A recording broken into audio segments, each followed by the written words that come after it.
Karena berdoa dalam pikiran saya adalah saya ingin mengajak supaya orang itu bersyukur kepada Allah. Di mana jalan logikanya, kalau orang itu mendapat sesuatu setelah dia berdoa kepada Allah, pengen jadi pegawai negeri, kemudian berdoa lalu dikabulkan, karena dia tadinya pernah berdoa pada Allah, ketika terjadi keinginannya dia akan merasa diberi oleh Allah dan dia akan bersyukur. Tapi kalau dapat rezekinya ini ujuk-ujuk, tidak pernah ada doanya dulu, ujuk-ujuk dapat saja, disebutnya kali-kali gane. Ya, orang yang mendapatkan sesuatu tanpa meminta lagi, itu nanti akan mengatakannya, ini hasil jerih payahku. Dan ini terbukti. Yang jadi kiai, bisa alim pun mengatakannya, ini adalah hasil kerja kerasku. Mondok di Babakan sejak tahun sekian. Setiap malam baca kitab sampai tengah malam dengan puasa Senin Kemis dan ke pokok ngajinya sama Kiai Anu. Tidak pernah ada mengatakan aku pintar karena diajarin oleh Allah. Wa 'allamal insana ma lam ya'lam. Hilang semuanya itu. Betul nggak gitu? Lah iya, kalau kita sakit, datang ke rumah sakit, disuntik dokter waras, yang disanjung adalah dokter Allah lewat semuanya itu. Masihkah ada Tuhan dalam pikiranmu? Ini yang saya tanyakan. Jujur baik, bekap dengan aku ya sisan wis.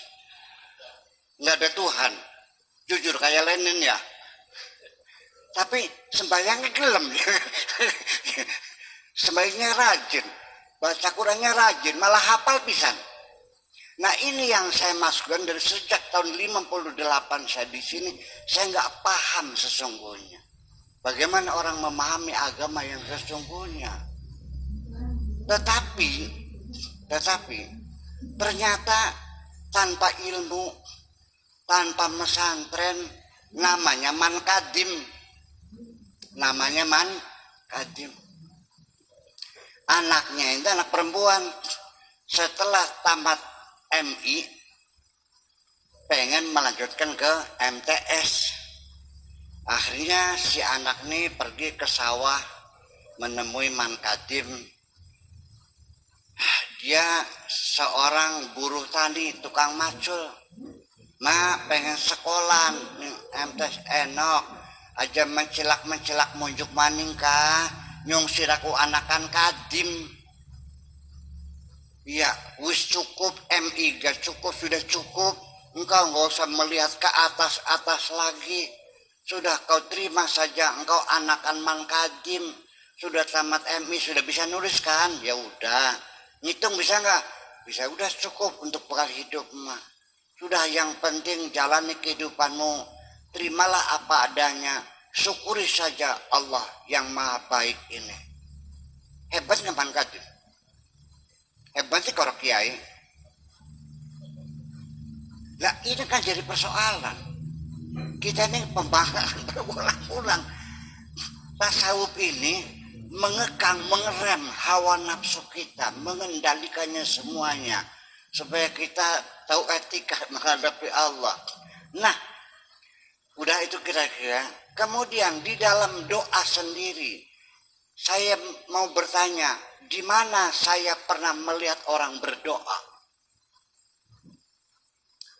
Yang sering saya lihat sehari-hari itu adalah seremoni. Di akhir acara terakhir adalah penutup dengan doa. Ini doanya doa penutup ini nih. Doa seremoni. Sudah itu doanya pakai speaker kayak gusale budeg beka. Betul nggak? Doanya sampai setengah jam, sampai hadirin Amin. Amin, amin, amin, amin. Masya Allah, sampai tuh ngakunut dibaca, akasa dibaca, nur buat dibaca. Tuh, ada pamer ini nih. Saya melihat itu semuanya. Saya melihat itu semuanya. Gusti Allah ditongor-tongor. Malah sampai Gusti Allah kon matani manusia.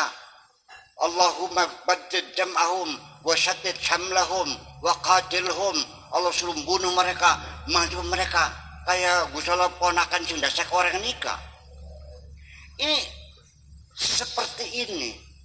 Dan setelah orang itu berdoa, saya tanya, apa yang kau minta kepada Allah? Tadi doamu setengah jam, dia nggak tahu kok. Makna juga ngerti. Nah, ini kan jadi persoalan. Mengapa kok bisa terjadi seperti ini? Doa yang saya tahu adalah seorang perempuan yang disakiti oleh suaminya, dibohong-bohongin, ditinggal berselingkuh, sambil menghamburkan air mata, ngelumpruk di masjid.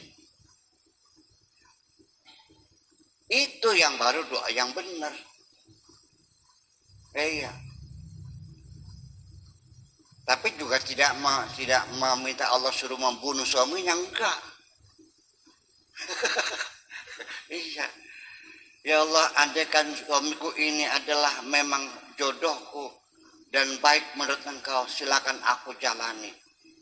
Biarpun aku tiap hari digebukin oleh suamiku. Iya. Tapi kalau dia bukan jodohku, tolong ya Allah, pisahkan aku dengan dia. Kan begitu.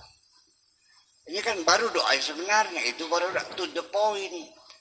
Di Al-Quran, semua para nabi, para rasul ketika berdoa, beli ngalar-ngalar kayak sirah.